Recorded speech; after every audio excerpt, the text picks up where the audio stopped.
Hello and welcome to this video. We will discuss about the first chapter of your history, that is how, when and where. First we will discuss that how important dates are in learning history. You might have ever heard that people often used to say, like, I don't like history because history is all about memorizing dates. We often heard people saying such statements about history. They simply do not like history because they hate memorizing dates. But the question is it true at all? Does history only means memorizing dates?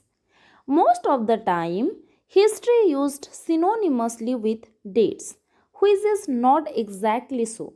We often see that people consider history as memorizing lots of dates, and they used to give statements like history is all about dates and memorizing them and it's very boring and all.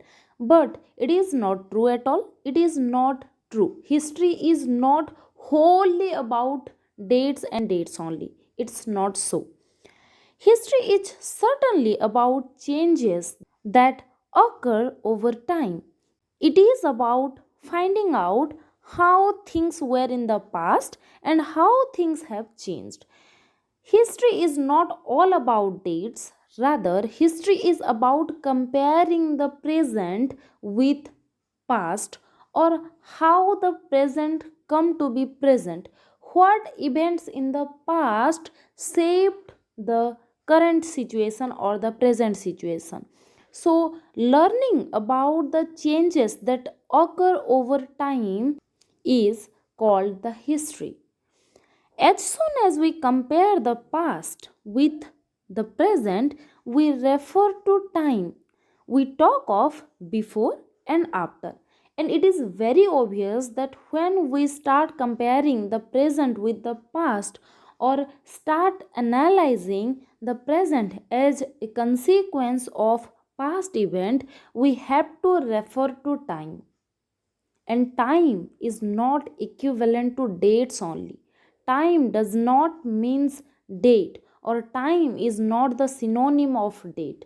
So history is about studying the time, the past and the present, the before and the after. It's not all about memorizing dates only, or history does not mean lots of dates, or history is not the synonymous of dates. History is about studying the time, analyzing the time, that how things were in the past and how things are in present. For example, there was a time when people used to cross a river by using boats, right? Then over the period of time technology developed and people started crossing rivers by the help of motor boats. Then gradually technology again developed, ideas, skills, everything developed, and people started constructing bridges across rivers. And in today's time, we simply cross a river through road transportation by using vehicles. We do not need any other kind of transportation in order to cross a river. That is the importance of studying history. And in this particular example, when we study history, we discover that how boats were important in the past time, then how gradually they lose their importance as a medium of transport. That is the importance of history. History is about studying the changes took over time, and it is not merely about dates only.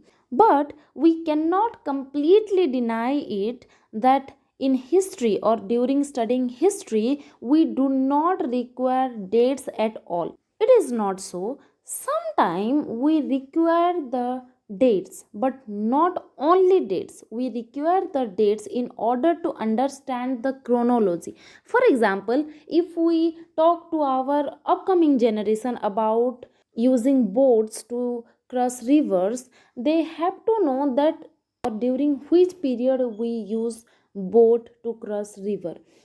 And in that instance, we have to let them know that during the year of 1998 or 2002, we used boat as a medium of transport in order to cross rivers. Then, from the year of 2007 and 8, in particularly in our locality, our people started using bridges. So here we talk about 1998 and 2007 and 8. These are also dates, but there is a requirement of this specific year in order to understand the chronology. Otherwise, people might get confused that when we use boat and when the progression started and people started using bridge. So, in order to understand the sequence that which happened former and which happened later, we obviously need dates, but history is not all about dates. Rather, dates are some important aspect along with other aspects of history. We continue to associate history with a sting of dates to find out the sequence of event and significance of the events. As we discussed, selection of date depends on the story of the past, and in history we do not talk about all the dates. Rather, we select some important dates on which some specific important story based on. For example, when we talk about the Mughal period, we do not talk about all the dates together.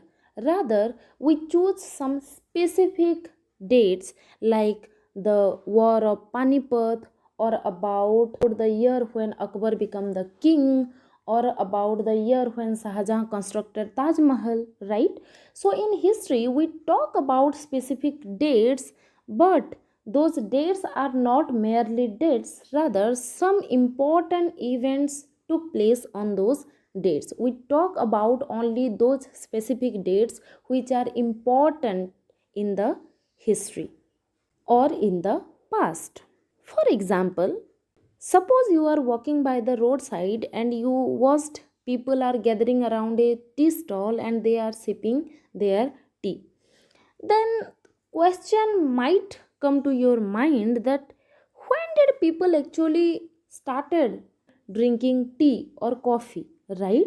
So in order to search the answer of that when, we obviously need to focus on some year or some date.